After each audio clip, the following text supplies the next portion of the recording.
지금 우크라이나에서는 이미 대격돌이 일어나고 있습니다. 더 큰 죽느냐 사느냐 정전이냐 세계대전이냐는 지금 남부조선과 전전선에 걸쳐 쌍방간에 엄청난 포격전이 일어나고 있고 이제 격전을 벌이고 있는 상황입니다. 또 여기에 이 중국 시진핑 주석은 대만을 포위했던 부대들을 철수시키는 것이 아니라 계속해서 대만 포위 작전 그리고 대만과 중국 용해의 그 중간선을 무력화시키는 작전을 계속하고 있습니다. 정말 정세가 상당히 우리에게는 불리하게 돌아가고 있습니다. 이제 시 주석이 대만을 공격하든 안 하든 대만 주변에서의 군사훈련은 더욱 강화될 것으로 보입니다. 철수는 고사하고 무력을 더 직결시키고 대만 방공식별교 아디즈라는 그 지역을 넘어서 이제는 중간선 해역까지 영공까지 침범하는 이런 사태가 있습니다. 만에 하나 일촉즉발, 즉 어떤 사태가 벌어지게 된다면 한반도도 자유로울 수는 없기 때문입니다. 제가 항상 여러분들께 말씀드리는 것, 지금은 우리가 내부에서 서로 싸울 것이 아니라 하나로 단합해서 이 북한의 군사적 도발, 군사적 공격에 준비를 해야 된다는 것입니다.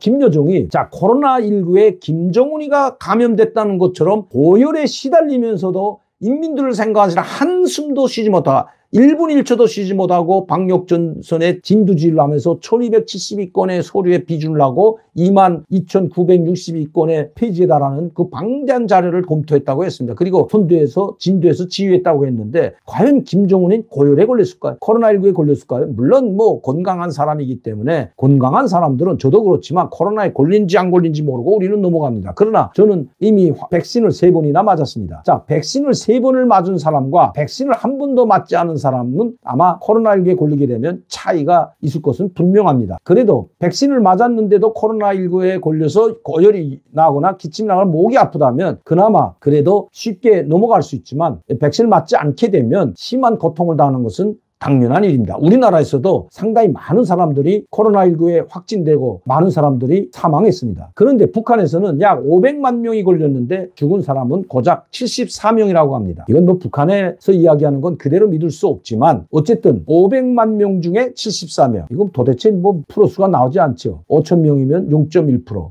0.0001%밖에 되지 않습니다. 이거는 뭐 무슨 코로나19에 걸리지 않더라도 일반 전염병으로 죽는 사람들이 이보다 북한에서는 더 많다는 것이 이미 나와 있습니다. 결핵으로, 간염으로, 그리고 각종 토질병으로, 전염병으로, 그 다음에 면역력 저하로 인한 아사자들이 엄청나게 하루에도 수천 명씩 자고 있다는 것은 이미 알려진 사실이죠. 오죽했으면 김정은이 연설할 때마다 우리는 지금 준엄한 시련에 와 있다고 이야기하겠습니까? 그 준엄한 시련은 바로 우리나라가 북한이 결단 날 수도 있는 최대 각오까지 했다고 했지만 그 결단 날 수 있는 상황은 유엔 대북 제재입니다. 이 유엔 대북 제재 때문에 지금 북한은 상당히 심각한 경제난과 식량난에 직면해 있고 여기에 엎친 데 덮친 격으로 김정은이 이 코로나19를 막는다고 하면서 중국 국경을 완전히 봉쇄했기 때문에 재발동을 제가 찍는 적이 돼버렸던 것입니다. 육로는 물론이고 수송과 항공까지 모두 막았습니다. 이번 김정은 연설에서도 이 바다와 공중 그리고 국경과 전선지대 바다와 해상과 공중 뭐 모든 것을 방역을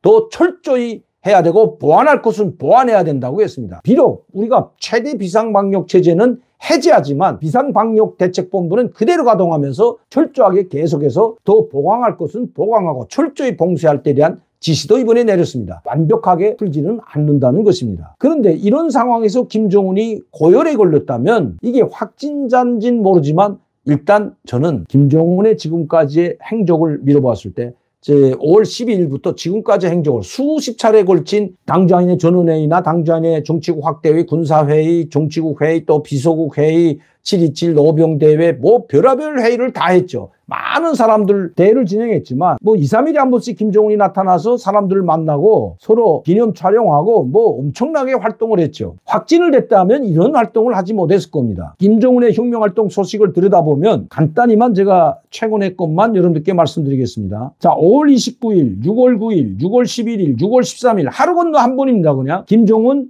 가정에서 마련할 약품들을 조선당 황해남도에 보내시고 당주항인의 비서국회의 진행하고 당주항인의 8개 5차전회 확대회의하고 5차 확대회의 소집과 정치국 협의회 진행 계속해서 하루 멀다 11일, 13일, 6월 13일, 6월 16일, 6월 22일, 6월 23일, 6월 24일, 6월 26일 계속해서 하루가 멀다 하고 김정은이 활동이 나옵니다. 14일 다음에 7월 8일, 7월 9일, 7월 28일, 7월 20일 요게 한 번 잠깐 그런데 이때는 이미 김정은이 마스크도 안 쓰고 다닐 때이기 때문에 뭐 여러분들 아세요? 7월 27일 날 바로 김정은이 노병대회를 했고 그들과 기념 촬영을 하고 엄청난 활동을 했죠. 7월 28일 그리고 7월 29일, 8월 11일, 8월 10일 이때는 벌써 노병대회하고 전국 방역대회 참가자들과 기념 촬영하고 노병대회를 끝나고 하루가 멀다 하고 계속해서 이 코로나 5월 10일부터 지금까지 하루가 멀다 하고 계속해서 활동을 했습니다. 자, 코로나19에는 아니라는 거죠. 그러면 고열도 아니라는 겁니다. 자, 고열도 나지 않았다. 그런데 왜 김여정은 김정은이를 고열에 걸려서 이렇게 울면서 이야기할까요? 바로 국민들에게, 북한 인민들에게 감성에 호소하기 때문입니다. 아니나 다를까 북한 여기에 앉아있던 간부들 그리고 이 방송을 보고 있던 이 조선중앙TV를 보고 있던 전체 주민들이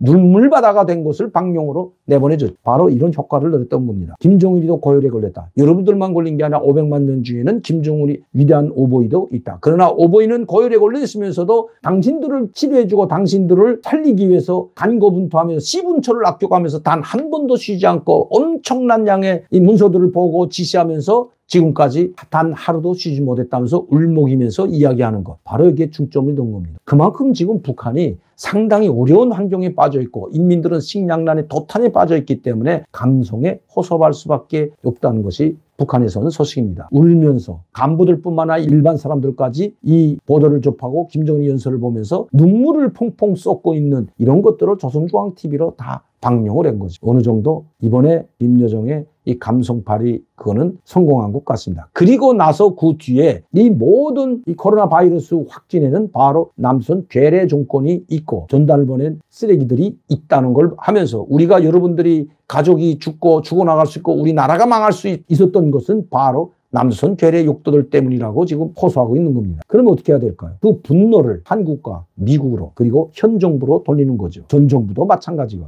그러니까 문재인 정권도 괴뢰 정권이라고 했죠. 이렇게 온 분노를 모든 북한들의 분노를 우리에게 돌리고 있다는 겁니다. 왜요? 군사적 도발, 군사적 공격을 감행하기 위해서이기 때문이라는 것이 북한에서는 소식입니다.